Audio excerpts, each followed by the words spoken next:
I hope my screen is visible to all. My presentation. Yes, sir.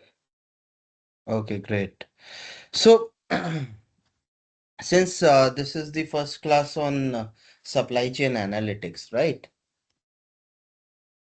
I hope most of you who are the online joinees, you are attending this as the first class.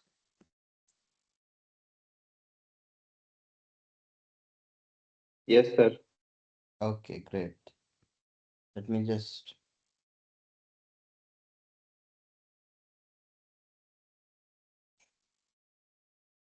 Good evening, sir. Good evening, Bharti.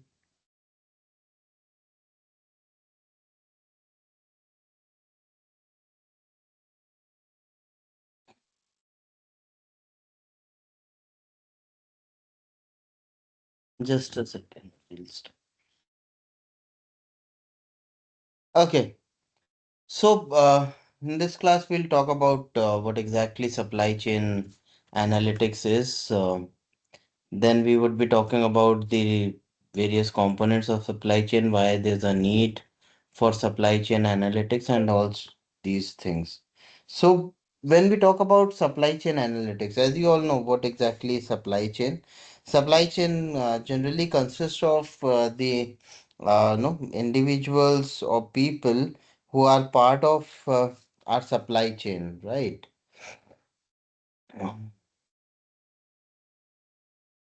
And they have an important role because it's like no, it's a kind of a network from where I get my say resources, or even sometimes I need certain technologies which are helpful for me in terms of production. And the most important thing is the raw material. अगर raw material ही मेरे पास नहीं आएगा तो मैं produce क्या करूंगा? तो supply chain आप ये समझो, एक एक समझ लीजिए चेन है जो कि फ्लो ऑफ गुड्स है। उसके साथ इंफॉर्मेशन, मनी, एवरीथिंग गेट्स से एवरीथिंग फ्लोस विद इट। तो जहाँ शुरुआत होती है आपके सप्लायर से, वो जाता है मैन्युफैक्चरर तक, मैन्युफैक्चरर से जाता है डिस्ट्रीब्यूटर तक, फिर वो रिटेलर तक जाता है और कस्टमर तक एंड होता है। तो आपके जनरली किसी भी सप्लाई चेन में मेरे पास सप्लायर आता है, I have manufacturers, I have warehouse and distribution centers, I have transportation, uh, I have logistics, I have retailers, I have say customers. तो जनरली मैन्युफैक्चरर की अगर बात करूँ तो आप जहाँ तक मेरे पास प्रोडक्ट बनने का सवाल है तो मैं उसको बोलूँगा बैकवर्ड सप्लाई चेन। और जब मेरा प्रोडक्ट मार्केट तक कस्टमर तक जाता है तो मैं उसको बोलूँगा फॉरवर्ड सप्लाई चेन। राइट, क्योंकि उस तरीके से मेरा जो प्रोडक्ट है वो मार्केट में अवेलेबल होता है। अब सवाल होता है ये सप्लाई चेन में एनालिटिक्स क्यों हमें पढ़ना चाहिए?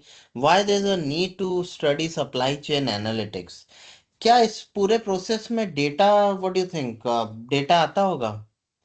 मतलब मेरे साथ अगर मान लीजिए इंफॉर्मेशन फ्लो हो रही है, मेरे पास मनी फ्लो हो रही है, मेरे बहुत सारे सप्लायर हैं, तो क्या इन सारी चीजों में डेटा क्रिएट होता होगा?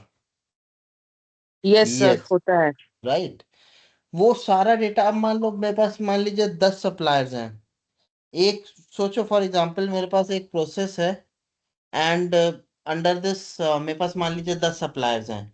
मैं एक ए, मान लीजिए मेरे पास साइकिल है ए बी और सी। ए पॉइंट से मैं बी पॉइंट पे जाता हूँ, बी पॉइंट से सी पॉइंट पे जाता हूँ। ए पॉइंट में मेरे पास मान लीजिए 5 सप्लायर्स हैं, सी पे मेरे पास 4 सप्लायर्स हैं, और बी पे 4 सप्लायर्स हैं, और सी पे मेरे पास 3 सप्लायर्स हैं। तो इन 5 में से जो बेस्ट सप्लायर है उसको मैं कैसे निकाल सकता हूँ? सपोज मेरे पास चलो एक इसका एग्जांपल लेता हूँ। मैं एक एक्सेल अपना ओपन करता हूँ, उसके बाद I can show you better. Let me just open one excel for you.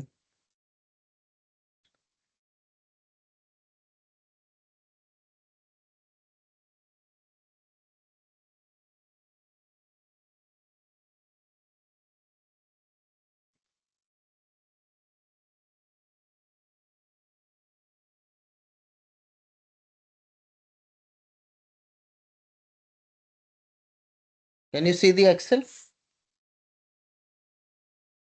Yes, yes sir. Sir. Okay, great. Suppose मैं यहाँ पे एक मेरे पास साइकिल है, यहाँ पे मेरे पास एक मेरा प्रोसेस है। I would say this as process, let me write it. यहाँ पे मैं लिख देता हूँ इसको, आई मर्ज दिस एंड आई से इट्स अ प्रोसेस। और प्रोसेस नहीं, मैं इसको बोलता हूँ ये मेरी सप्लाई चेन है, राइट। इसमें मेरे पास प्रोसेस चलता है A, then I lead to B, then C, then D. मेरे पास ये प्रोसेस है। अब ए में सपोज मेरे पास जो वेंडर है उसकी इंफॉर्मेशन मैं डालता हूँ। ए में मेरे पास, ओके, एक और कॉलम यहाँ बनाना पड़ेगा। Let me create one more column, right, and I say this is, these are the vendor names, no, these are the process names, right? Then I say these are the vendors, ये मेरे पास vendors हैं। Suppose मेरे vendors का नाम है ए और A1 कर देता हूँ, B1 कर देता हूँ, C1 कर देता हूँ, D1। These are my vendor names,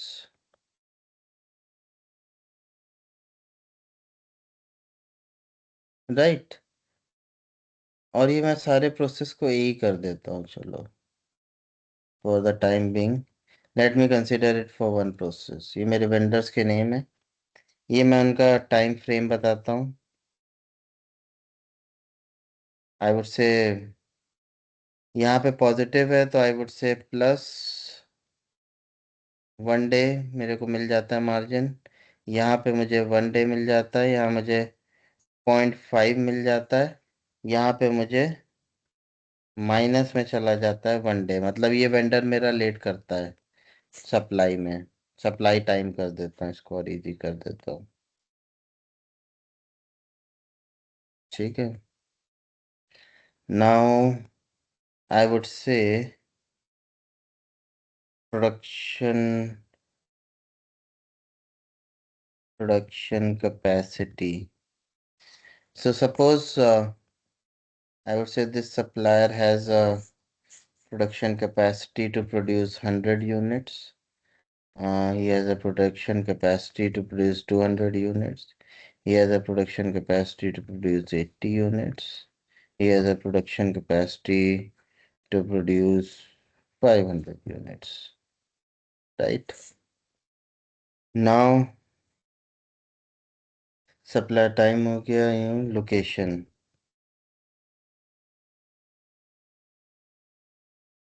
Close, close, far, very far. Right? ये मैं डेटा क्रिएट कर रहा हूँ एक आपके लिए ना।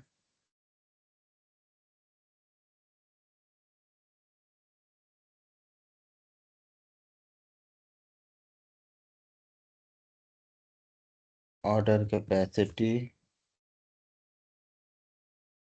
Order capacity, I would say, और rather okay, let me see, यही मेरे पास बस अभी for the time being I have this only information available to me. Now अब मेरा प्रोसेस जो है, see this is my process, right. Starts from A, then this is B, this is C. अब ये मेरा एक प्रोसेस है जो कि चलना है।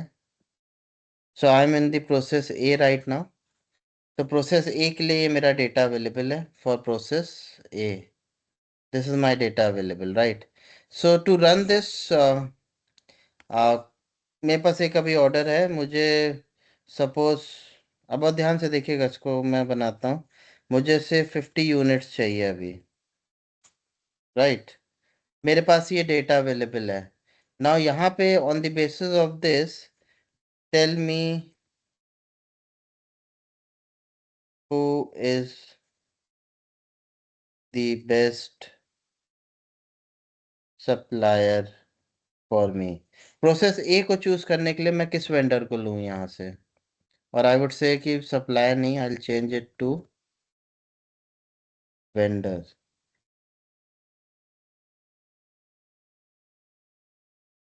right? Who is the best vendor for me?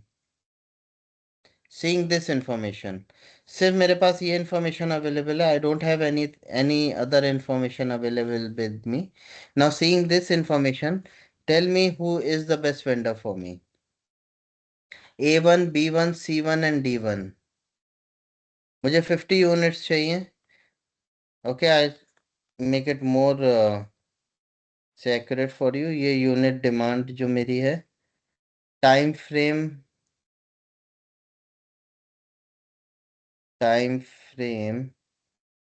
I need this in से.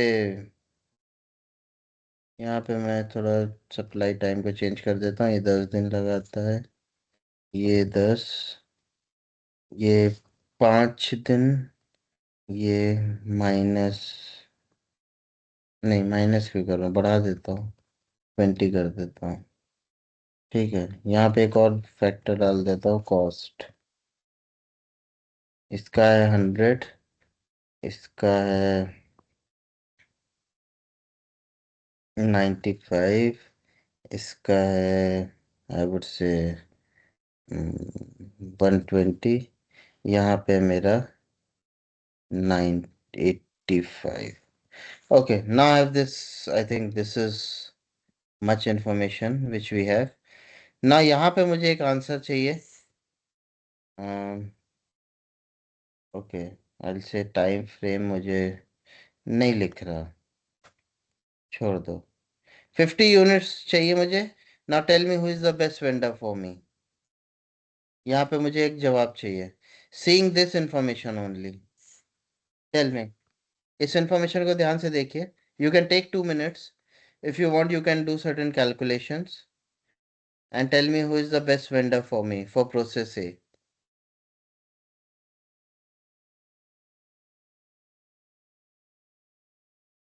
Yes. B1. C1. You want to go with this B1 one? sir. B1. B1. Okay, you want to हाँ जी go sir. with this? Let me highlight it.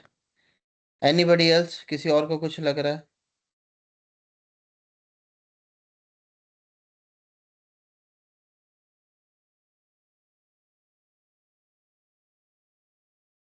You can take 2-3 minutes if you want.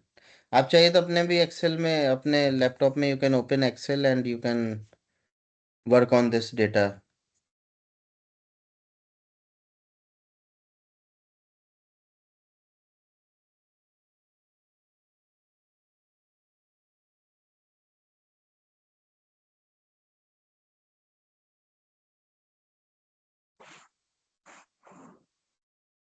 ये कैसे आपने बताया? What was the reason behind why you selected B1 only? Why not less A1 and cost. A1? हाँ जी.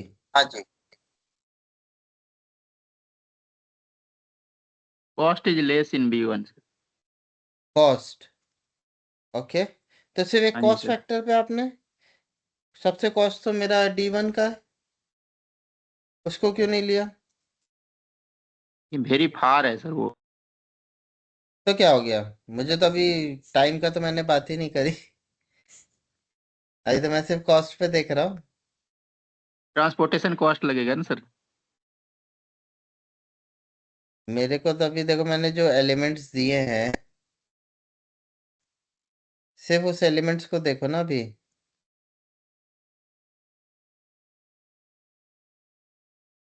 मैं data को थोड़ा और bifurcate कर देता हूँ. ये है मेरे पास. यहाँ पे मुझे 50 यूनिट्स चाहिए. सिर्फ ये चीज़ मुझे चाहिए अभी. तो मैं अगर एक फैक्टर लूँ कॉस्ट वाला, तो कॉस्ट वाइज मेरा कौन सबसे बढ़िया सप्लायर है? कॉस्ट वाइज बताओ, सबसे बढ़िया सप्लायर कौन है? D1 sir. Great. Time wise मेरा सबसे बढ़िया सप्लायर कौन सा है?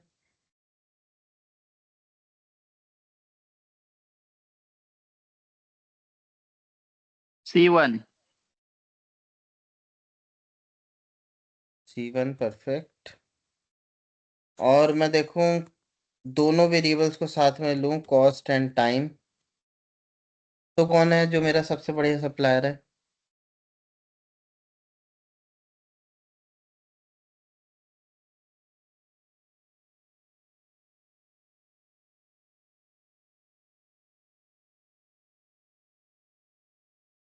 B1। B1। हाँ जी सर। सप्लाई टाइम 10 days है, कॉस्ट है 95। उधर सप्लाई टाइम है मेरा 5 दिन, पर कॉस्ट है मेरी 120। सप्लाई टाइम 20 दिन, बट मेरी कॉस्ट है 85।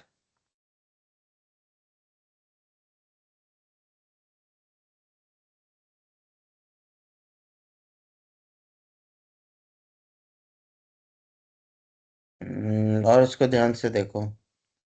if we could get something else out of it.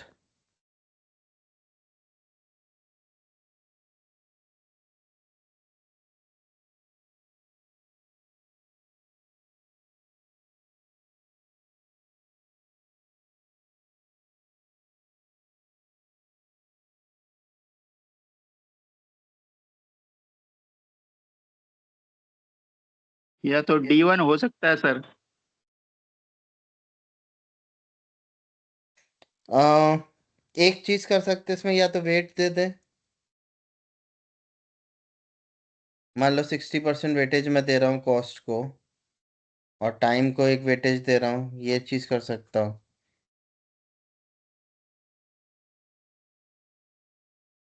अगर फॉर्मूला कोई क्रिएट करूँ वेट निकाल के, तो भी मैं कर सकता हूँ।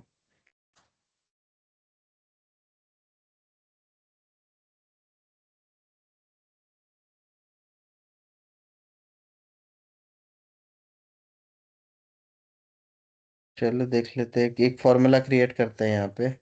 सपोज मैं यहाँ पे कॉस्ट का फॉर्मूला क्रिएट करता हूँ, एंड आई से कि जो मैं कॉस्ट अगर देखूँ तो पहले वाले का है, एक मिनिमम कॉस्ट ले लेता हूँ। से मिनिमम इसमें कितना, 85। राइट। मिनिमम कॉस्ट ले लेता हूँ, और एक मिनिमम टाइम ले लेता हूँ। दो ले लेता हूँ, तो मिनिमम कॉस्ट जो मुझे यहाँ दिख रही है वो 85, एंड मिनिमम टाइम जो मुझे दिख रहा है दैट इज से 5। 5।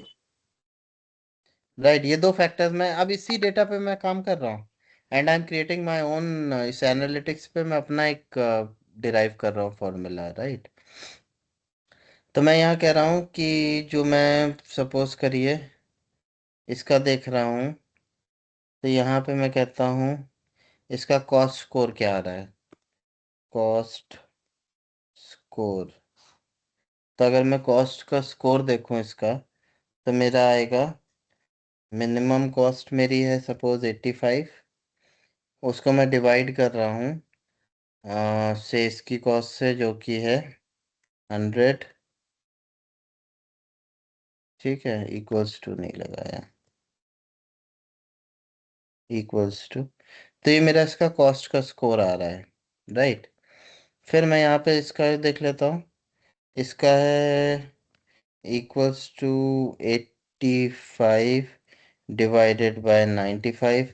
मुझे इसका भी कॉस्ट स्कोर पता चल गया, इक्वल्स टू 85 डिवाइडेड बाय 120। ये कॉस्ट स्कोर आ गया इक्वल्स टू 85 डिवाइडेड बाय।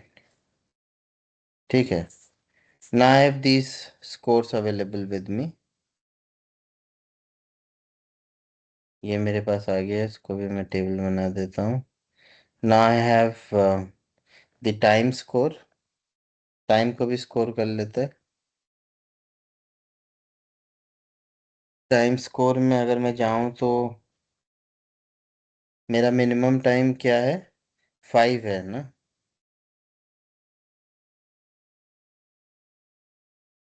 तो minimum time 5 equals to 5 divided by, यहाँ पे मेरा क्या है, 10। 10। सेकंड में मेरा क्या है, इक्वल्स टू, यहाँ पे मेरा क्या है, 5 को ही मैं ले रहा हूँ क्योंकि मैंने मिनिमम ले लिया है। सेम 10 है, ये भी मैंने ले लिया। इक्वल्स टू यहाँ पे क्या है, मिनिमम टाइम 5 है, तो 5 डिवाइडेड बाय 5। अब यहाँ पे क्या इक्वल्स टू, मैं ले लेता हूँ 5 डिवाइडेड बाय, इसका है 20। ये आ गया मेरे टाइम का स्कोर। ठीक है। अब यहाँ पे मैं एक चीज़ करता हूँ, एक मैं और कंपोनेंट बनाता हूँ। यहाँ मैं लिखता हूँ वेट, कि मुझे लगता है कि भाई मेरे लिए कॉस्ट जो है वो 60% इम्पोर्टेंस रखती है 100% में से, और टाइम जो है मेरे लिए 40% इम्पोर्टेंस रखता है, राइट। ये मैंने एक वेट्स असाइन कर दिए हैं। अब इसके बेसिस पे मैं देख लेता हूँ कि मेरा टोटल स्कोर क्या निकलता है। ठीक है। तो मैं मान लीजिए ए का कैलकुलेट करूँ, इसको मैं नीचे लेके जाता हूँ, ये डेटा मैं यहाँ ले आता हूँ। ये मेरा मिनिमम कॉस्ट और मिनिमम टाइम है। अब मैं यहाँ पे वेट से, तो मेरा कॉस्ट के लिए क्या आ रहा है, से 60 है, तो मैं पॉइंट स्कोर में करता हूँ, तो मैं 0.6 कर देता इसको। तो मैं अपने इसके लिए क्या बोलते हैं, कॉस्ट के लिए स्कोर देता हूँ, फाइनल स्कोर्स कर देता हूँ, फाइनल स्कोर्स। एंड आई से A1 के लिए मेरा फाइनल स्कोर कुछ बनेगा इक्वल्स टू से, कॉस्ट क्या है मेरी, ये है। ठीक है। इनटू कर दे रहा हूँ, इनटू 0.6 कर दे रहा हूँ। एक सेकंड, वेरिएबल यहाँ चेंज कर देता हूँ। यहाँ मैं कर देता हूँ 60% है ना, तो मैं इसको 0.6 कर देता हूँ, और यहाँ मैं 0.4 कर दे रहा हूँ। राइट। अब मैं यहाँ पे स्कोर कैलकुलेट कर लेता हूँ इक्वल्स टू, ये मेरी कॉस्ट है, इसको मैं मल्टीप्लाई कर देता हूँ। किससे मल्टीप्लाई करूँगा, इस वेट से, तो मैंने इसको सिलेक्ट कर लिया है। ठीक है, इसको ब्रैकेट में डाल देता हूँ कि, इसको भी ब्रैकेट में डाल देता हूँ। नाउ एल से प्लस, मुझे ऐड करना है दूसरे का वेट। दूसरा क्या है मेरा, ये है मिनिमम टाइम। ठीक है। इसको मैं मल्टीप्लाई कर देता हूँ मेरा जो वेट है, ब्रैकेट क्लोज, एंटर। तो मुझे यहाँ फाइनल स्कोर मिल गया। ठीक है। अब मैंने इसको सिलेक्ट करा है, तो मैं ये G10 को फ्रीज कर देता हूँ, F4, नहीं F5 से, नहीं, हम्म,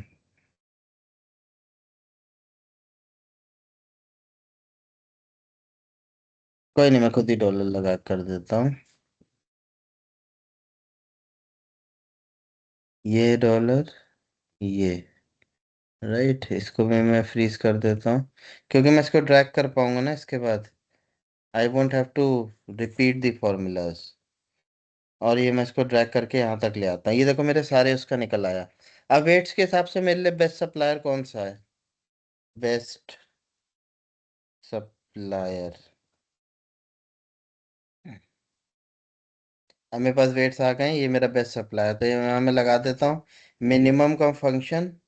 मैंने मिनिमम पे क्लिक करा, और ये है मेरे पास, इसको मैंने क्लोज कर दिया। ये कहाँ पे है, इसकी वैल्यू ढूंढ लेते हैं। तो equals to x A1। Lookup लगा देता हूँ, नहीं मैं सब ढूंढूंगा खुद से नहीं।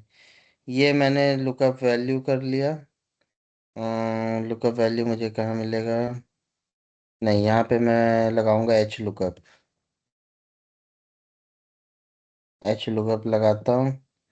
ये वैल्यूज मुझे कहाँ मिलेंगे, मुझे वैल्यूज, नहीं ये भी नहीं ढूंढना है मुझे, मुझे ढूंढना है ये मुझे कहाँ ढूंढना है,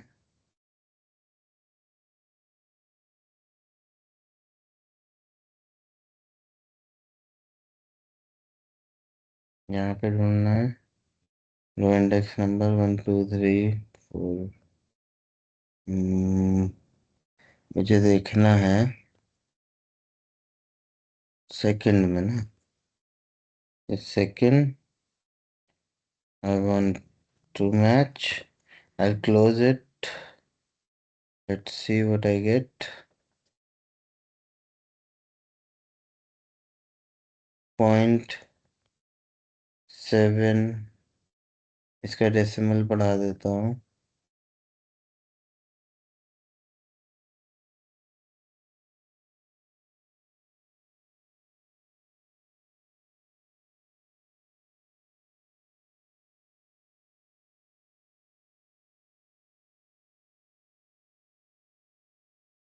ठीक है, ये मिनिमम है 0.70। ये मुझे वेंडर कहाँ पे मिल रहा है 0.7 का? डेटा से वैसे देख के पता चल रहा है, नहीं तो इसको थोड़ा कन्वर्ट करना पड़ता। Will also do it later on. तो मेरा आज के दिन बेस्ट सप्लायर जो मेरे पास है वो है D1। तो मुझे अगर 50 यूनिट्स चाहिए तो मेरे पास बेस्ट सप्लायर जो है who is available with me is D1, right? ये चीज समझ में आई? This is the practical application and understanding कि सप्लाई चेन एनालिटिक्स में हम किस तरह चीजें ढूंढना शुरू करते हैं। This is one of the fundamental component. ये चीज समझ में आई? Are you able to get this? Yes sir. Great. What about others? Bharti? Sir थोड़ा समझ आया, थोड़े में मेरा नेट इश्यूज आ रहा था। अच्छा चलो, कोई बात नहीं। इस तरह की हम लोग बहुत कुछ एक्सरसाइजेस और करेंगे ना, इससे आपको रियल एंड प्रैक्टिकल इम्प्लीकेशन समझ में आएगा कि ये supply chain analytics how it exactly works, right? तो यहाँ पे एक छोटा डेटा था, तो मेरे पास ये मैंने खुद ही उसको इजीली क्रिएट कर लिया, right? And I was able to work upon it. Sir तो ये इसको है। आप संडे क्लास में थोड़ा सा बता सकते हैं, जो एनालिटिक्स की होगी। हाँ, पूरा ये चीज आपको मैं डिमॉन्स्ट्रेट कर दूंगा उसमें, राइट? तो ओके आपको सर। आइडिया लग जाएगा कि ये कैसे हो रहा है। ठीक है सर, थैंक यू। और डिटेल डेटा में भी हम और क्लासेस में। तो इस तरह मैंने देखो, एक छोटा सा चीज था, बट ऑर्गेनाइजेशन का एक यार फैक्टर होता है कॉस्ट, टाइम। तो सप्लाई चेन में ये चीज बहुत मैटर करती है। उसी चीज को सेव करने के लिए मैंने यहाँ पे ये फॉर्मूला क्रिएट करा, and I am able to find out कि कौन से ऐसे मेरे सप्लायर्स हैं who can help me out with this. तो मैं यहाँ पे मुझे डेटा मिल गया, right? Now let's get back to the presentation. I'll share my presentation again.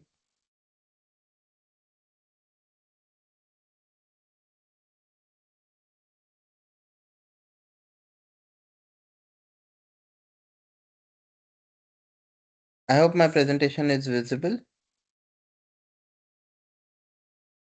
Yes sir. Yes sir. Great. तो use of data and analytics to improve supply chain. अच्छा ये बताओ, जो अभी डिसीजन हमने एक लिया था, D1 ढूंढा था, बिना डेटा के मैं ढूंढ सकता हूँ? No never sir. Sir. Right. Analytics मतलब जो मैंने एनालिसिस परफॉर्म करी, एनालिटिक्स क्रिएट करा, बिना उसके क्या मैं उस डेटा से आइडेंटिफाई कर सकता हूँ सारे चीजें? नहीं, राइट। लास्टली जो मेरा डिसीजन है, डिसीजन अगर मैंने बिना डेटा पे ले लिया तो वो सबसे, सप्लाई चेन में अगर आप बिना डेटा के डिसीजन ले रहे हैं, then it's the worst decision which you would be taking. तो always you have to rely on your data and analytics for taking a supply chain decision, right? Traditional चलो, तो पहले क्या होता था? एक्सपीरियंस बेस्ड बाय इन, ये कुछ कुछ कंपनीज करती हैं, ऑर्गेनाइजेशंस करती हैं, and believe me this happens. ये रियलिटी है। पहला जो मैंने आपको बताया वो स्किल है कि हाँ, बिना इस चीज के मैं डिसीजन नहीं लूंगा। बट रियलिटी क्या है जब मैं आप अपने वर्क में देखोगे? एक्सपीरियंस बेस्ड, फ्रैगमेंटेड, कि भाई ये मेरे सप्लायर्स जो हैं पिछले 10 साल से, मुझे इनके साथ कोई दिक्कत नहीं आ रही, मार्केट में कॉम्पिटिटिव प्राइसिंग दे रहे हैं। तो एज एन ऑर्गेनाइजेशन मैं क्यों भाई एक्सप्लोर करूं? मुझे नहीं करना explore. I stick to this supplier for getting my orders fulfilled. तो मैं इन्हीं सप्लायर्स को यूज करूंगा, राइट? तीसरा factor, modern, which is your integrated and data driven. हो सकता है मेरा एक्सपीरियंस अच्छा है, but still I need to have the no data component available with me. ठीक है, मैं अपने एक्सपीरियंस के बेसिस पे अपने जिनके साथ मैं वेंडर सप्लायर्स के साथ काम कर रहा हूँ तो मैं करता रहूँगा। लेकिन अगर मुझे अपनी सप्लाई चेन में किसी का डेटा बहुत ही कंपेलिंग लग रहा है और मुझे लग रहा है कि हाँ this particular individual is could be a valuable supplier for me in future, तो मैं स्विच करूँगा, शिफ्ट करूँगा। लास्टली मेरा गोल क्या है? Then I have to convert my data into certain actionable insights. मेरे पास डेटा बहुत सारा अवेलेबल है, पर मैं उससे कुछ इंसाइट्स नहीं निकाल सकता हूँ। तो वो डेटा मेरे किस काम का है?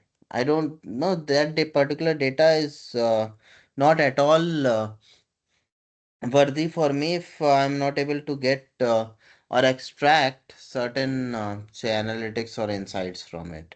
So these things are very important when we talk about the supply chain analytics.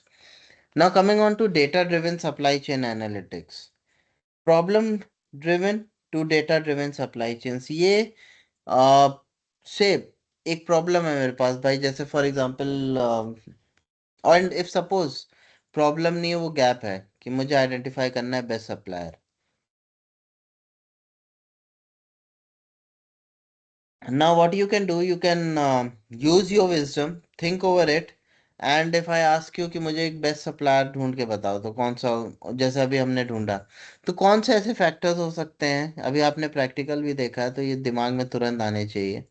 कौन से ऐसे फैक्टर्स हैं जिनके बेसिस पे मैं एक सप्लायर और वेंडर को शॉर्टलिस्ट कर सकता हूँ?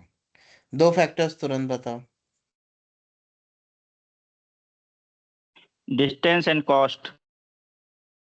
Okay, distance and cost. Anybody else? एक सबसे बड़ा हम लोग ने ऑपरेशंस का फैक्टर लिया ही नहीं, वो है सर क्वालिटी। सर क्वालिटी और लीन टाइम के अंदर भी तो हम कर सकते हैं। ग्रेट। क्वालिटी बहुत बड़ा फैक्टर है ऑपरेशंस में। जब जिस दिन क्वालिटी फैक्टर ऐड हुआ है उसने बहुत सारी चीज़ें, it has brought in a tremendous changes कि भाई क्वालिटी आप कैसे कॉम्प्रोमाइज़ कर सकते हैं? Quality is something which you can not compromise. ठीक है, वो मुझे हो सकता है मेरा कोई वेंडर 10 दिन के अंदर प्रोडक्ट दे रहा है, राइट, मेरी रिक्वायरमेंट है 15 दिन की, वो 10 दिन में मुझे दे रहा है, कॉस्ट भी उसका बहुत अच्छा है, लेकिन क्वालिटी है ही नहीं। प्रोसेस ए से बी पे जा रहा हूँ तो ब्रेक डाउन हो जा रहा है। तो मेरा वो उसके सिर्फ क्या बोलते हैं, कॉस्ट और टाइम को बचाने के चक्कर में जो प्रोडक्ट ले रहा हूँ मैं, वो तो किसी काम का ही नहीं। राइट, तो ऐसी सिचुएशन में, ऐसे उसमें मैं क्या करूँगा? Then I have to stick to somebody who is better in terms of quality. अभी हम लोग आगे कुछ वो करेंगे, उसमें क्वालिटी भी मेजर करेंगे। Now talking about big data in supply chain management, हो क्या रहा है डेटा सर इतना, या सर भारती? एक ही चीज पूछी थी, हाँ, तो यही कि जैसे बिग डेटा इन एससीएम है, और जैसे अभी हमने लास्ट ऑनलाइन क्लास ली थी बिग डेटास की, तो ये मतलब हमारे को सप्लाई चेन में कहाँ रिफ्लेक्ट और कहाँ ये वो कर सकता है कि जिससे हम अपने आप को मतलब जॉब में अब या अब किसी।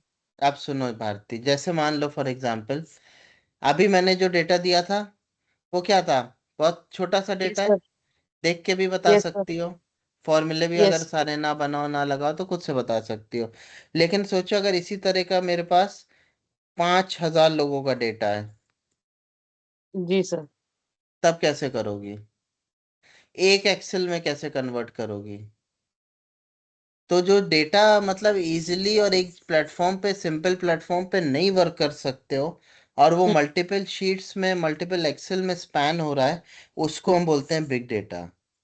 जैसे एक कंपनी है, मान लो फॉर एग्जांपल, चलो और बिग डेटा का कॉन्सेप्ट आपको मैं यूज कर देता हूँ कि मान लीजिए मेरी जो कंपनी है उसका ऑपरेशन है सिर्फ दिल्ली में।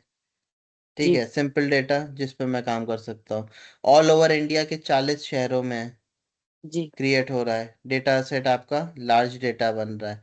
अब जी। ऑल ओवर वर्ल्ड है, बिग डेटा इतना बड़ा बिग डेटा बन गया है कि आप उसको वर्क ही नहीं कर सकते हो बिना किसी प्लेटफॉर्म पे जाए, जैसे कि आप कोई maybe software as a service ले रहे हो या आप पाइथन और ये सारी चीज़ें यूज कर रहे हो।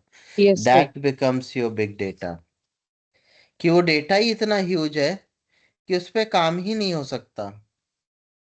ठीक है सर। अब मान लो 100 एक एक्सेल, चलो एक एक्सेल की शीट हो, तुम सारे उसमें फॉर्मूले लगा लोगी, लेकिन जी। यही हर डेटा का उसके अंदर सोचो 100 पैरामीटर्स हैं, और हर एक उसमें एक एक वेंडर का मेरे पास 100 पैरामीटर्स हैं, और ऐसी मेरे पास 5,000 एक्सेल फाइल हैं। ओके सर, अब गॉट इट। उस एक्सेल के अंदर से 5,000 के अंदर से मुझे बताओ कि बेस्ट कौन सा है। तो तुम क्या करोगे, एक एक एक्सेल में जाके फॉर्मूला लगाओगे, फिर याद करोगे, फिर हर एक एक्सेल से चीजें निकालोगी, और उसको फिर लेके जाओगी एक जगह, नोट करोगी सेपरेट एक्सेल में, उन 500 जी। उसकी जो पैरामीटर्स है उसको स्केल डाउन करोगी, और उसके बाद उस पे एक एक्सेल बनाओगी, और फिर उस एक एक्सेल के अंदर जाके तुम एक और एक्सेल बनाओगी, और उस पे फाइंड आउट करोगी कि हाँ ये वाला पैरामीटर है जिसमें मैं कंप्यूट कर रही हूँ। मतलब ये तुम्हारे लिए मंथ एंड मंथ्स के टास्क हो जाएंगे। एंड देन यही सर, टास्क। अपना जो बिग डेटा इन एससीएम वाला है, तो ये नॉर्मल अपने सप्लाई चेन में गो टू में, मतलब रेगुलर बेस में हमारे को इजी टू वे टास्क को डन करने के लिए इजी वे है। Right. Okay, thank you sir. Okay. अब आते हैं नेक्स्ट पे, descriptive, predictive and prescriptive analytics. तो एनालिटिक्स क्या है, अभी तो पहले देखो ये एनालिटिक्स की कोर चीजें आ गई।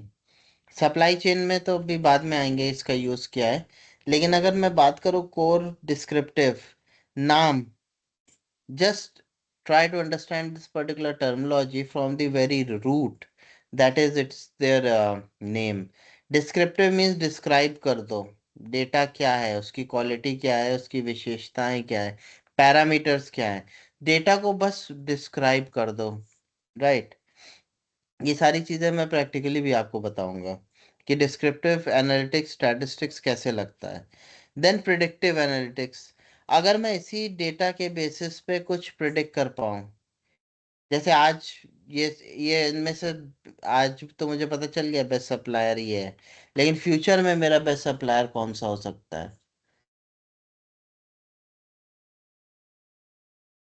आज के दिन जो आपका सप्लाई चेन मैनेजर है या आपका ऑपरेशंस मैनेजर है, मैं जितना ध्यान दूंगा अपने एग्जिस्टिंग बेस्ट सप्लायर को, उतना ही ध्यान दूंगा मैं मेरा फ्यूचर का बेस्ट सप्लायर कौन हो सकता है।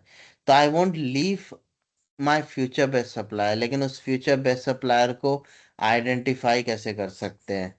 फिर मैं स्क्रीन एक बार वापस एक्सेल पे जाता हूँ, and let me show you कि मुझे मान लो अपने फ्यूचर के बेस्ट सप्लायर को इसमें आइडेंटिफाई करना है। ये देखिए मेरी एक्सेल आ गई वापस। राइट। ये तो मुझे पता चल गया कि ये है भाई मेरा सप्लायर सबसे बेस्ट।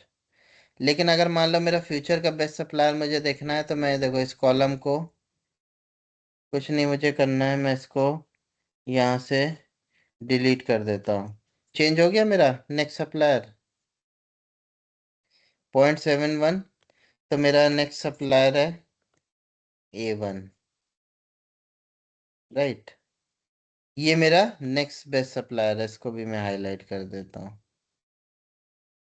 थर्ड मेरा बेस्ट सप्लायर कौन हो सकता है इसके बेसिस पे, मैं थर्ड बेस्ट सप्लायर अगर ढूंढना है तो इसको भी मैं डिलीट कर देता हूँ। थर्ड है मेरा 0.74, यानी कि B1। Fourth best supplier B1 को भी मैं हाईलाइट कर देता हूँ।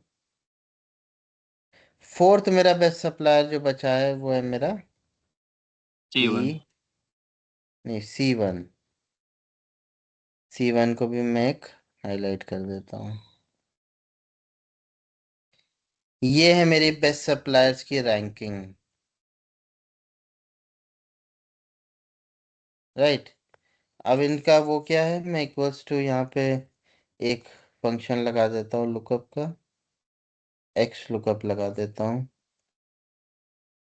और मैं ढूंढ लेता हूँ इस वैल्यू को। कहाँ पे ढूंढना है मुझे, यहीं पे ढूंढना है, और रिटर्न एरे मुझे चाहिए D1।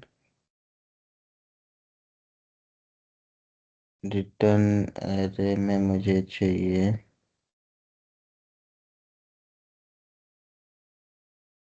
यहाँ पे नहीं, ये को मैं क्लोज कर देता हूँ। अभी यहाँ पे मेरे सप्लायर की वैल्यू नहीं है D1 की, तो यहाँ पे मेरा वैल्यू स्कोर क्या था, इसको मैं यहाँ ले आता पॉइंट हूँ। सेवन वन इसको मैं यहाँ ले जाता हूँ और देखता हूँ मेरा वैल्यू कंपोनेंट क्या था।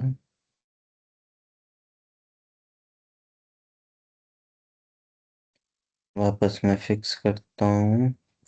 What I am looking for is this value where I am looking it in, यहाँ पे ढूंढ रहा हूँ।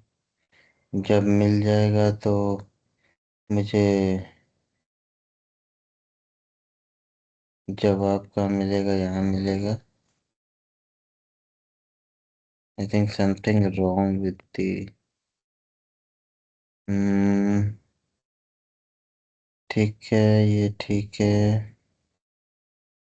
ओके, ये मैं ढूंढ रहा हूँ, कहाँ ढूंढ रहा हूँ। ये पूरा ही कॉलम सिलेक्ट कर देता हूँ।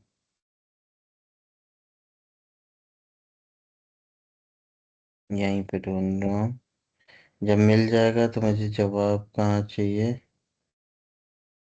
किस कॉलम में। ये डेटा डिफरेंटली है, ओके। नहीं, ऐसे नहीं आएगा, इसमें एच लुकअप लगेगा।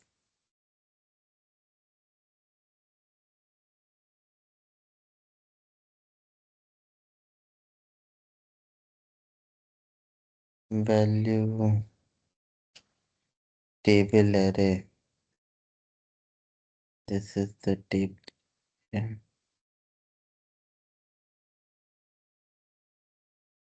2 3 4 5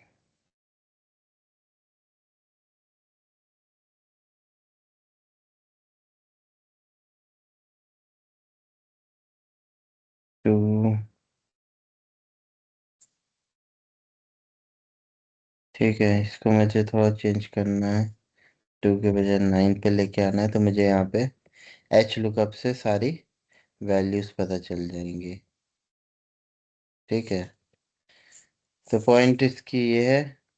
सिमिलरली इसकी क्या है, इसी फॉर्मूले को यहाँ कॉपी कर देता हूँ। कुछ फ्रीज नहीं करा हमने तो इस वजह से दिक्कत हो गई। ठीक है, यहाँ पे चेंज हो रहा है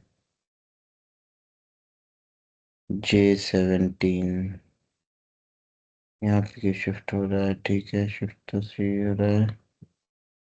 ठीक है, B3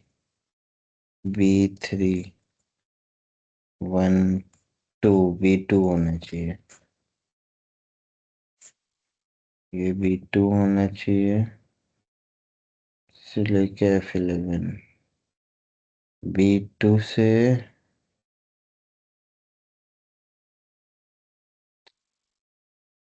B3 से लेके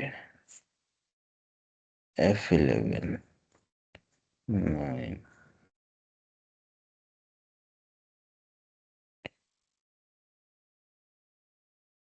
ओके, यहाँ पे क्योंकि I think separate, we'll put some separate formulas. Fine, no issues. तो बेस्ट सप्लायर के मैं चलो अभी रैंडमली डाल देता हूँ instead of making this formula, but we can use lookup certain lookup functions to create this formula. यहाँ पे मेरा है पॉइंट,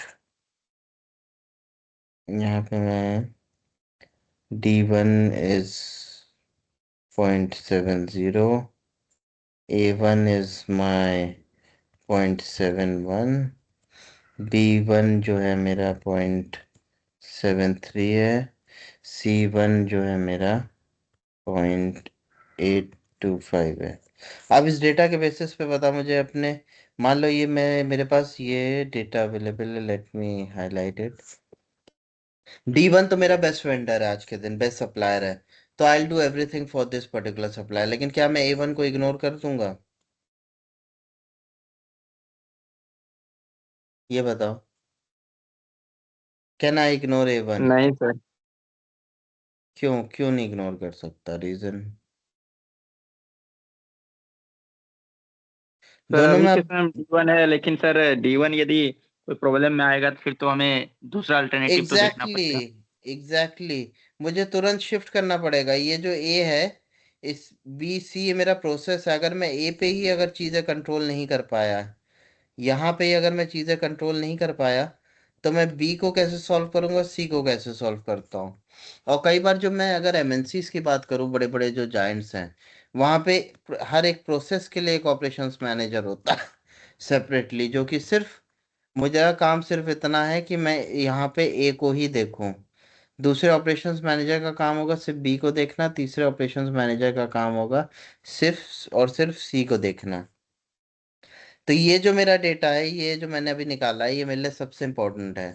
तो D1 को तो मैं ध्यान दूंगा ही, बट A1 को मैं इग्नोर नहीं कर सकता। C1 को मैं इग्नोर कर सकता हूँ, C1 मेरे काम का वेंडर नहीं है, तो मैं चाहूँ तो इसको मैं डिलीट कर दूँ। B1 भी एक बार को मैं हो सकता है इस पे ध्यान न दूँ, बट A1 को मैं बिल्कुल इग्नोर नहीं कर सकता हूँ। ये मेरे लिए सबसे मतलब सेकंड मोस्ट इम्पोर्टेंट वेंडर है। तो इस सप्लायर को तो मैं मतलब I have to take care of this particular supplier. तो यहाँ पे तो मैं I can not compromise for this particular supplier, right. Now let me take you back to the presentation.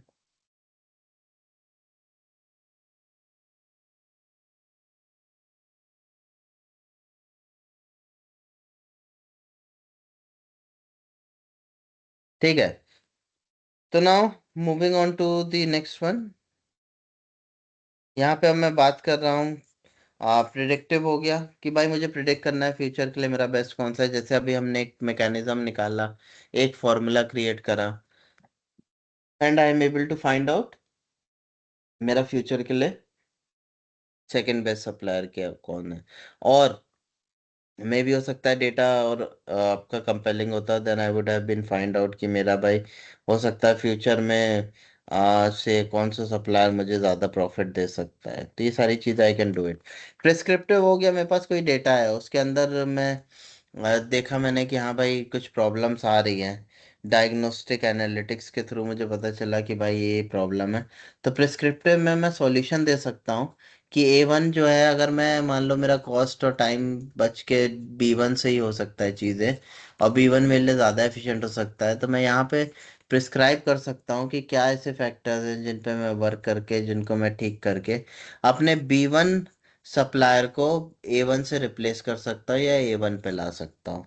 तो इस तरीके से मैं कुछ एनालिटिक्स यूज़ करके I can work over it. Why there is a need, मुझे डेटा कोई supply chain management में डालने की क्या ज़रूरत है। जिस हिसाब से नंबर वन ग्लोबलाइजेशन हो रहा है, ग्लोबलाइजेशन हैज इंटीग्रेटेड द से entire economies of the world.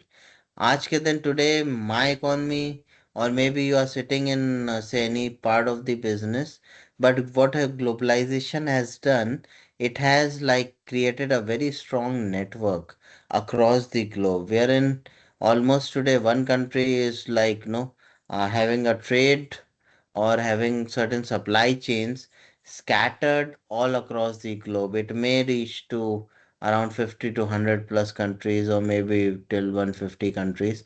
And believe me, this may sound different, but this is true.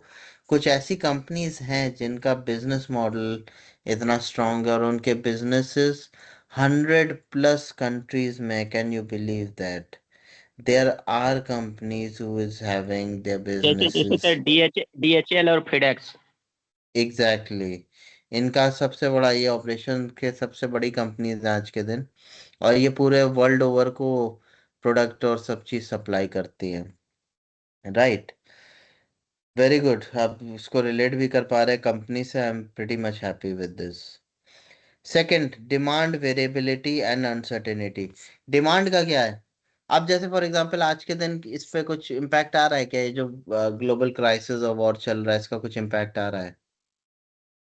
Yes sir, बहुत सारा है। क्या आ रहा है जैसे, मतलब बताओ कुछ तुम लोग ने जो ऑब्जर्व करा हो।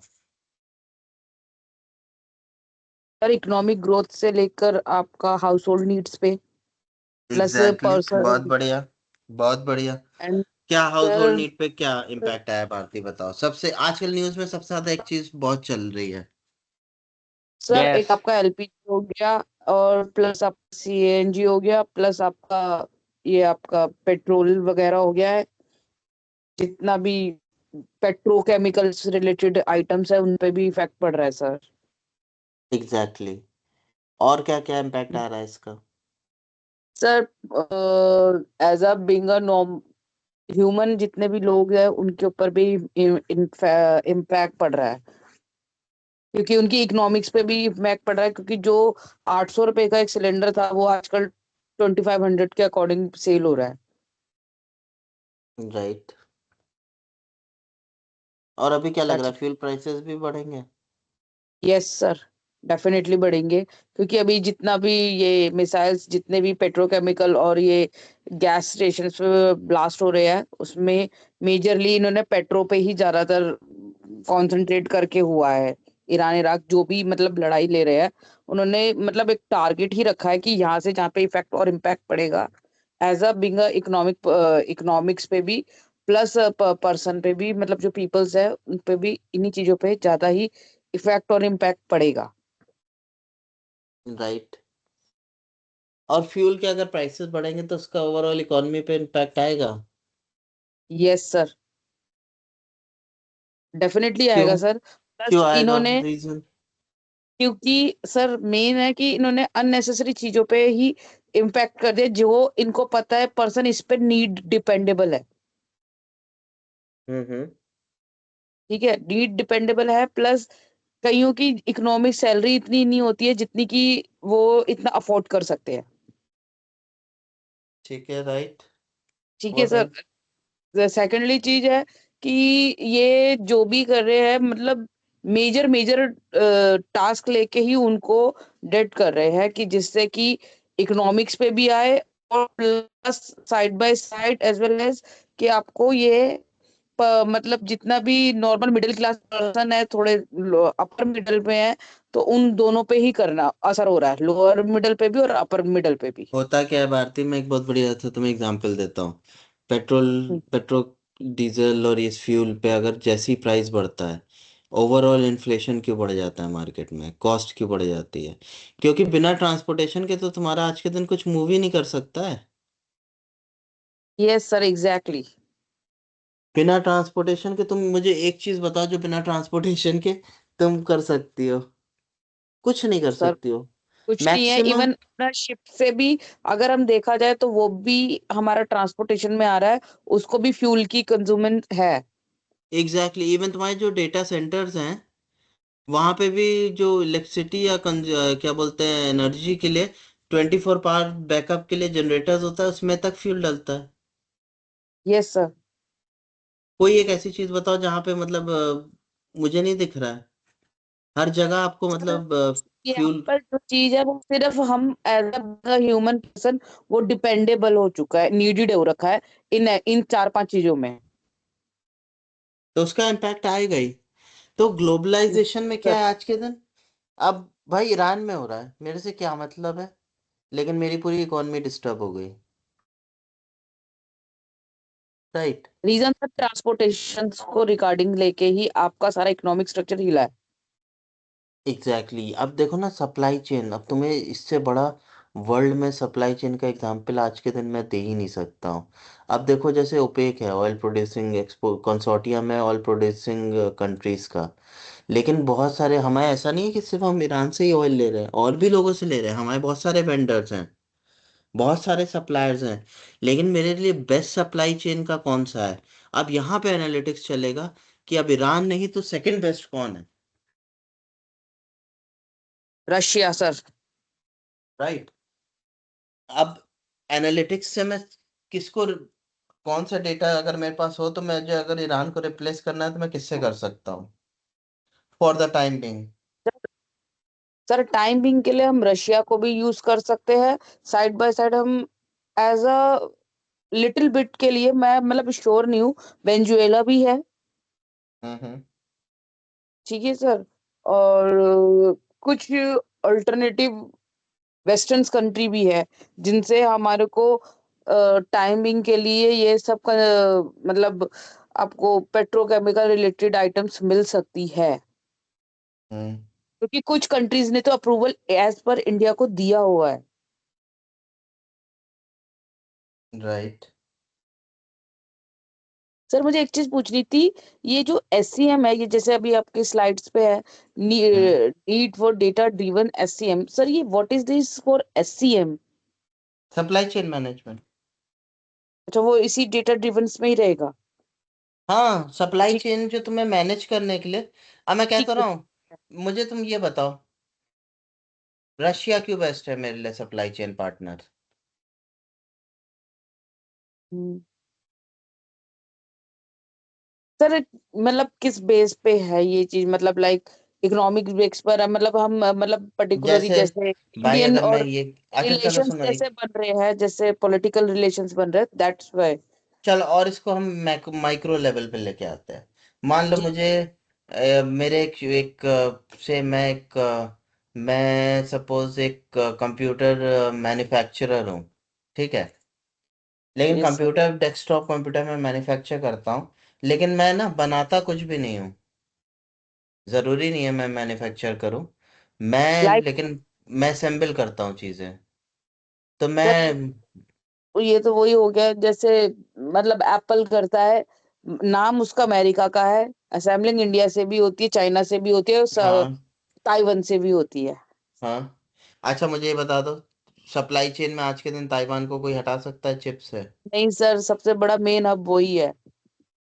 तो सप्लाई चेन में क्या ताइवान हट जाएगा? कोई दुनिया की कोई ताकत नहीं हटा सकती नहीं सप्लाई हटा चेन में सकते सर, ताइवान को। ताइवान अपने आप में ही मेन और मेजर हब है।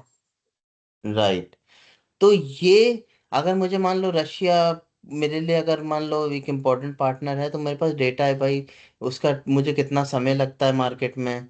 भाई क्रूड ऑयल अगर मेरे पास आएगा तो मैं भी तो उसको रिफाइन करूंगा। वो जो शिप है उसका कितना समय लगता है मुझे कंटेनर आने में। सेकेंडली, कॉस्ट क्या मुझे पड़ रही है। थर्डली, मेरे इस कंट्री के साथ रिलेशंस कैसे हैं। फोर्थ मेजर पॉइंट हो सकता है कि भाई वो, मतलब मुझे कितना क्वांटिटी डिमांड में करता हूँ और वो क्वांटिटी मुझे कितनी अप्रूव करता है। ये सारे फैक्टर्स लेके मैं फाइंड आउट करूंगा। लेकिन यही अलग अलग कंट्रीज के अलग अलग चीजें हैं जहाँ पे सारे इकोनॉमिक पर्सपेक्टिव हैं। सोचिए कितना सारा डेटा बनेगा, इसके अंदर से सारी चीजें निकालना वुड बी बहुत, मतलब it would be huge. So here in your this thing data, अगर मैं सप्लाई चेन का कोई डिसीजन ले रहा हूँ बिना डेटा के लेना is very difficult for me. Right. So demand क्या है, अंत उसका कितना वेरी कर रही है डिमांड, ये मुझे कैसे पता चलेगा? जब मैं डेटा को एनालाइज करूंगा। कस्टमर की एक्सपेक्टेशन क्या है? मान लो मैं मैन्युफैक्चरर हूँ या मैं मार्केट आगे फॉरवर्ड में जाता हूँ सप्लाई चेन में, और मैं देखना चाह रहा हूँ कि मेरी कस्टमर की जो एक्सपेक्टेशन है, भाई उसको तो सेटिस्फेक्शन चाहिए, उसको वैल्यू चाहिए। तो मेरी जो सप्लाई चेन है अगर मुझे वैल्यू नहीं क्रिएट करके दे पा रही है, then that particular supply chain is not at all good और वर्दी फॉर मी। इसलिए कहते हैं सप्लाई चेन का वैल्यू क्रिएशन बहुत ज़रूरी है। वैल्यू चेन भी एक कॉन्सेप्ट है, जहाँ पे चेन में क्या है, हम देखते हैं हर जगह हर कंपोनेंट में वैल्यू कैसे कैसे ऐड हो रही है। जो मेरे वैल्यूबल पार्टनर्स नहीं है या मेरे से कंपोनेंट्स नहीं है, मैं उसको रिमूव कर देता हूँ उससे। Third, need for agility and resilience.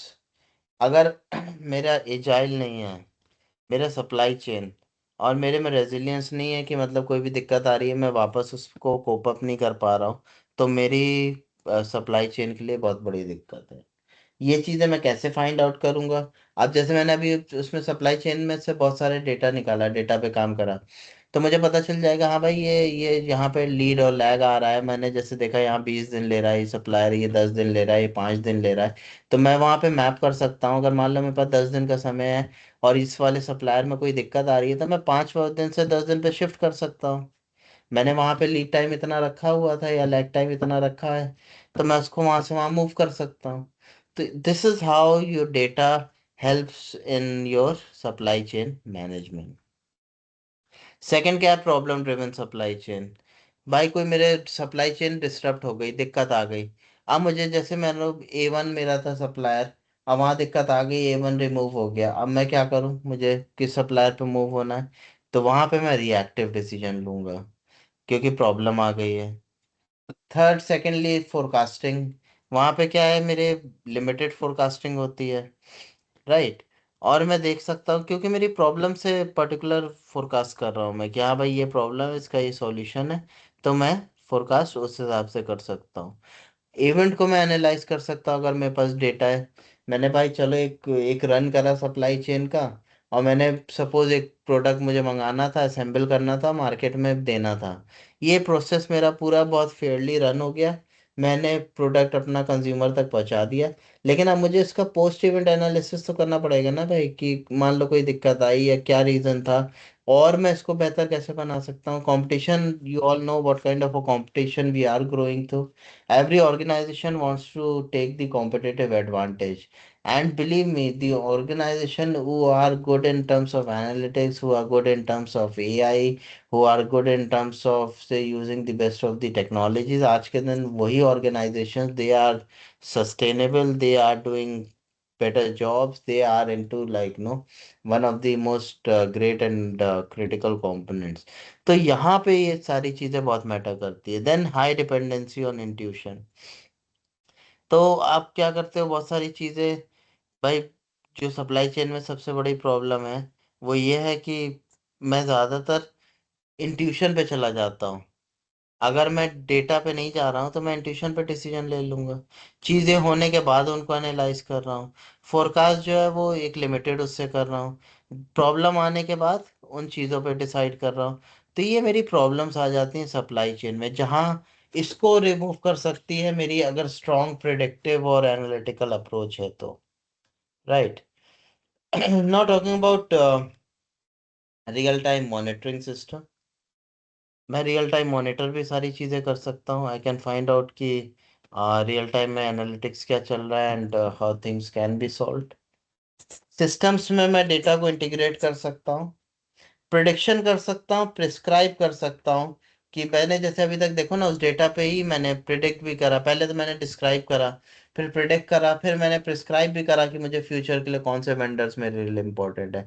हो सकता है आज मेरे लिए एक्स वेंडर इंपॉर्टेंट है, बट फ्यूचर में मेरे लिए एक्स एग्जिस्ट ही नहीं करता है। मुझे आज उसके साथ काम चलाना है, बट फ्यूचर में मैं नहीं चलाऊंगा। देन ऑटोमेशन ऑफ डिसीजन, यहाँ पे एआई आ जाता है आपके डेटा के साथ, जहाँ पे वो सारी चीज़ें ऑटोमेट कर रहा है आज के दिन इंडस्ट्री में। अभी जो कंपनी जैसे नाम लिया आपने, डिलीवरी और ये सारी, फेडेक्स डिलीवरी, ये इसने क्या करा, अपने एनालिटिक्स को भी एआई से ऑटोमेट कर दिया है सारी चीज़ें, right. So this is how things are. Sir आजकल जितनी भी लॉजिस्टिक टीम्स है, ये जितने भी अपने पार्टनर्स है, मेन मेन जाइंट कंपनीज है, ये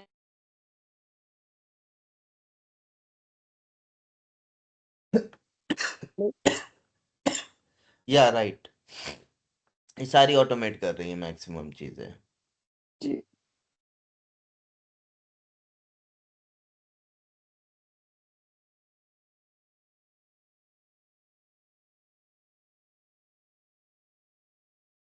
now talking about evolution of supply chain, आज के लिए शायद आगे नहीं बताऊंगा, नहीं तो ना you'll get confused। बाकी फिर सो दैट मैं उसको और एक्सप्लेन करके, आई मे go one by one rather than going with say one component at a time, so it would be better if I take one by one things। जितनी चीज़ों पे अभी हम लोग ने बात करी है पिछले 1.5 hours से, I hope all those things are you are able to retain that। Yes sir. समझ में आ रहा है, कोई इशू आ रहा है, कोई चीज़ नहीं समझ में आ रही अभी तक जितनी बातें हुई, तो आई मैं उसको हिसाब से नेक्स्ट क्लास में I make it that way. Analytics वाली कुछ ऐसी चीज़ें हैं यू, जहाँ पे आपको लगेगा शुरू में कि हाँ ये क्या बोलते हैं, यहाँ पे ये सारे कुछ इश्यूज आ रहे हैं, but more over you can like work on it. और एक बार जब आप डेटा को समझने लगते हैं, बिकॉज डेटा को to understand data you need to say find out certain things, जहाँ पे आप डेटा को समझ सकते हैं, डेटा की क्वालिटीज़ क्या है, डेटा के पैरामीटर्स क्या होते हैं, किस तरीके से मैं, मान लीजिए मेरे सप्लाई चेन का ही डेटा है, मैं किस तरीके से कुछ फंक्शंस एंड फॉर्मूलेस और एनालिटिक्स के टर्म्स यूज करके उस डेटा के अंदर से मैं क्वालिटी क्रिएट कर सकता हूँ या कोर चीज़ें फाइंड आउट कर सकता हूँ. So this is where your analytics would be very helpful. आज सप्लाई चेन एनालिटिक्स में अभी तक हमने जितनी बातें करी हैं, if you want you can ask any question if you have. Sir इस सब्जेक्ट में थ्योरी आएगी या फिर न्यूमेरिकल्स एग्जाम में? एग्जाम में आई गेस न्यूमेरिकल्स तो नहीं दूंगा, थ्योरी ही दूंगा, लेकिन न्यूमेरिकल्स आपको कराऊंगा ज़रूर ताकि आपको आइडिया लगे कि एनालिटिक्स एग्जैक्टली है कैसे. तो जिस टाइप का क्वेश्चन आपने कराया है स्टार्टिंग में उस टाइप के आ सकते हैं एग्जाम में क्वेश्चंस? नहीं, most okay probably sir, no. तो वो अंडरस्टैंडिंग के लिए है सिर्फ? हाँ exactly. Okay sir.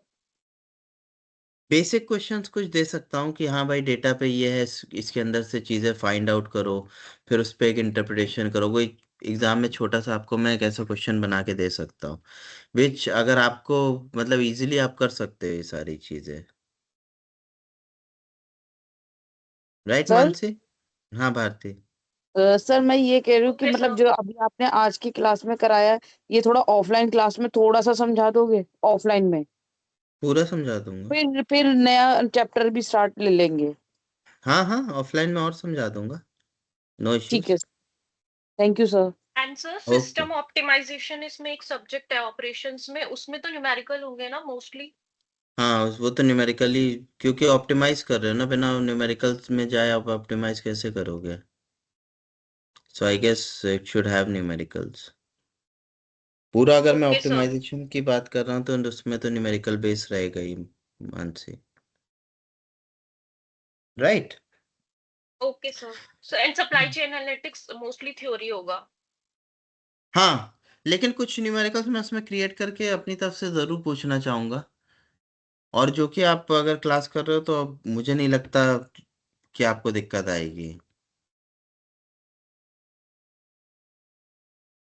Okay sir. Basic numericals तो आपको आने चाहिए. कि मान लीजिए मैंने आपको 3 कंपोनेंट दे दिया, पूछ रहा हूँ इसमें से बेस्ट क्या है. जैसे फॉर एग्जांपल मैं कह रहा हूँ कि कौन सी कंट्री सबसे पावरफुल है वर्ल्ड में, तो मैंने तुम्हें बता दिया भाई इसका जीडीपी ये है, इसकी पॉपुलेशन ये है, इसका टेक्नोलॉजी में इन्वेस्टमेंट इतना है, तो तुम बता सकते हो ना देख के उस डेटा को कि कौन सी सबसे प्रोग्रेसिव और पावरफुल कंट्री है. तो इस तरह डेटा पे तभी आपके मतलब you would be able to understand things better. Sir एक चीज पूछनी थी छोटी सी, चाहे आप मुझे ऑफलाइन बता दीजिएगा। What is the difference of analytics और एनालिसिस इसमें? एनालिटिक्स तो हाँ ठीक है, मैं इसको और डिटेल में तुम्हें बता दूंगा नेक्स्ट उसमें. एनालिसिस हो गया कि मैं, एनालिटिक्स तो हो गया टेक्नोलॉजी टूल यूज करके मैं कर रहा हूँ फाइंड आउट. एनालाइज तो मैं देख के भी कर सकता हूँ ना, ज़रूरी नहीं है कि मैं एक स्ट्रॉन्ग मेथडोलॉजी पूरी फॉलो करूँ और उसके बाद मैं चीज़ें लेके आऊँ. Okay sir, thank you so much sir. क्योंकि लास्ट एआई की क्लास में एनालिटिक्स और एनालिसिस से रिलेटेड काफी कुछ मैम समझा रही थी, तो मेरे को समझ नहीं आ रहा कि इन बिटवीन का डिफरेंसेस क्या है। कोई नहीं, आपके पास और भी कोई डाउट होता है तो you can always come and ask me, no issues है ना. Thank you so much sir, thanks a lot. Okay, so we'll end this class today and see you in the next class, right? Yes okay sir. Sir, Have Okay, have a nice evening. Thank you. Take care. Thank you sir.